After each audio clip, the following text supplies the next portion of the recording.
1 लाख के मुचलके पर जमानत दी गई है। कोर्ट ने सिर्फ 1 लाइन का फैसला सुनाया है कि अरविंद केजरीवाल को जमानत दी जाती है। 1 लाइन का आदेश पड़ा है, लेकिन इस आदेश का जेल पहुंचना जरूरी है रिहाई के लिए, और उसके बाद अरविंद केजरीवाल जेल से जेल से बाहर आ जाएंगे। राउज एवेन्यू कोर्ट का ये अहम आदेश अरविंद केजरीवाल के लिए। अरविंद सिंह हमारे संवाददाता यह भी बता रहे हैं कि किस आधार पर जमानत दी गई है, उसके लिए कोर्ट ऑर्डर का इंतजार करना होगा। कोर्ट ऑर्डर पढ़ने के बाद यह बताया जा सकता है कि अरविंद केजरीवाल की जमानत का आधार क्या रहा। शाजिया इल्मी भारतीय जनता पार्टी की संवाददाता इस वक्त प्रवक्ता मेरे साथ इस वक्त जुड़ी हुई हैं। शाजिया, ये आम आदमी पार्टी की एक बड़ी जीत है और उससे भी बड़ी जीत अरविंद केजरीवाल इसे प्रचारित करेंगे। अब देखिए, प्रचारित वो जो कुछ भी करें, लेकिन ये जमानत है। पूरे मामले में कार्रवाई अभी तक चल रही है। बहुत से लोग जेल में हैं, उसमें मनीष सिसोदिया भी शामिल हैं, के कविता भी शामिल हैं, विजय नायर भी शामिल हैं, और ऐसे कई 6 से 7 लोग इसमें शामिल हैं।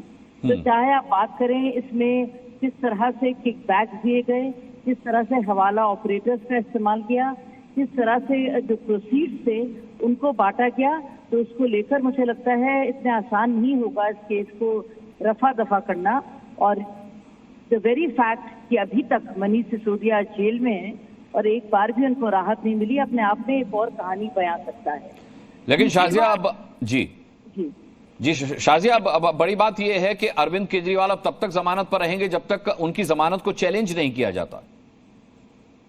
जी, मुझे लगता है कि जो एजेंसीज इसको देख रही हैं वो चैलेंज जरूर करेंगी, और अगर जो भी देखिए कोर्ट से दिया हुआ जो भी फैसला आता है, चाहे वो सेशंस कोर्ट का हो या हाई कोर्ट का हो या सुप्रीम कोर्ट का हो, हमारी पार्टी और हम सब लोग उसकी पूरी तरह से उसका सम्मान करते हैं। तो किसी भी तरह से पार्टी की तरफ से, हमारी तरफ से कोई चैलेंज नहीं करेगा इसको, लेकिन जो एजेंसीज को करना है वो अपना काम करेंगी। और मुझे लगता है ये सिर्फ जमानत है। अगर इसी में जश्न उनको मनाना हो तो वो जश्न मना सकते हैं, लेकिन बहुत बड़े बड़े सवाल उनका इंतजार कर रहे हैं। अभी आकर उनको जल संकट की जो समस्या है वो उसको संभालना होगा, और उसके अलावा बहुत सारे और मामले हैं जैसे स्वाति मालीवाल का है, और ये जो ऑनगोइंग जो इन्वेस्टिगेशन चल रही है इस मामले में, जो शराब घोटाले का है, एक्साइज स्कैम का है, वो मामला तो लगातार चलता ही रहेगा। तो जरूर थोड़ी राहत मिलेगी उनको। नहीं, लेकिन शाजिया, जब अंतरिम जमानत पर अरविंद केजरीवाल चुनाव प्रचार के लिए बाहर आए थे उस वक्त भी इसे आम आदमी पार्टी ने बहुत बड़ी जीत बताया था, और अरविंद केजरीवाल ने बाहर आते ही सबसे पहले भारतीय जनता पार्टी पर और प्रधानमंत्री नरेंद्र मोदी पर हमला किया था। और कल भी हम यही देखेंगे, और लगातार वो ये आरोप लगाते रहे कि कोई सबूत नहीं है उनके खिलाफ और बहुत ज्यादा समय तक जेल में उन्हें रख नहीं पाएंगे मोदी जी, ऐसा अरविंद केजरीवाल कहते रहे। देखिए, अगर इस मामले में कोई सच नहीं होता तो क्यों मनीष सिसोदिया इतनी देर तक जेल में है?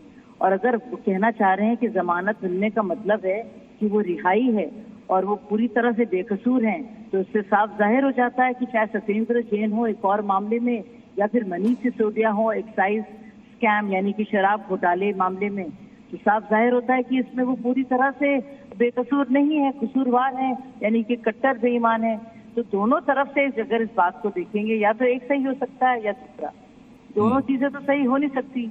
तो यानी कि घोटाला तो हुआ है, अगर उनका निकलना या जमानत मिलना अपने आप में उनके हिसाब से एक प्रमाण है कि वाकई वो बेकसूर थे, तो ये भी साफ जाहिर है कि उनके डेप्यूटी चीफ मिनिस्टर अभी जेल में हैं, वो कसूरवार हैं।